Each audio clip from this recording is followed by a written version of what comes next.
மாவட்டம் திருத்தணி அருகே புச்சிரெட்டிப்பள்ளி கிராமத்தில் திரௌபதி அம்மன் கோயிலில் தீமிதி திருவிழா கடந்த 17ஆம் தேதி கொடியேற்றத்துடன் தொடங்கி நடைபெற்று வருகிறது.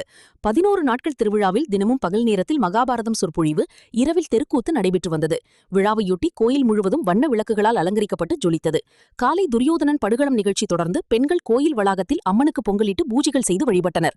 மாலை காப்பு கட்டிய பக்தர்கள் விரதமிருந்து நேற்று மாலை 6 மணிக்கு கோயில் முன்பு அக்னிகுண்டம் பகுதிக்கு பூங்ககரகத்துடன் வந்தடைந்தனர். அக்னிகுண்டத்திற்கு பூஜைகள் செய்யப்பட்டு திரௌபதி அம்மன் அக்னிகுண்டம் முன்பு காட்சி தர கிராம மக்கள் ஏராளமானோர் அக்னிகுண்டம் சுற்றி கூடியிருக்க வானவேடிக்கை முழங்க முதலில் பூங்ககரகம் அக்னிகுண்டத்தில் இறங்கி பக்தர்கள் கோவிந்தா கோவிந்தா என்று பக்தி பரவசத்துடன் 500க்கும் மேற்பட்ட காப்பு கட்டிய பக்தர்கள் தீமிதித்து நேர்த்திக்கடன் செலுத்தினர். விழா ஏற்பாடுகளை கோயில் நிர்வாகிகள் சிறப்பாக செய்திருந்தனர். இரவு அம்மன் கிராம வீதி உலா நடைபெற்றது. திருத்தணி போலீசார் பாதுகாப்பு பணியில் ஈடுபட்டனர். செய்திகளை உடனுக்குடன் தெரிந்து கொள்ள லைக் பண்ணுங்க, ஷேர் பண்ணுங்க, சப்ஸ்கிரைப் பண்ணுங்க, மறக்காம கமெண்ட் பண்ணுங்க.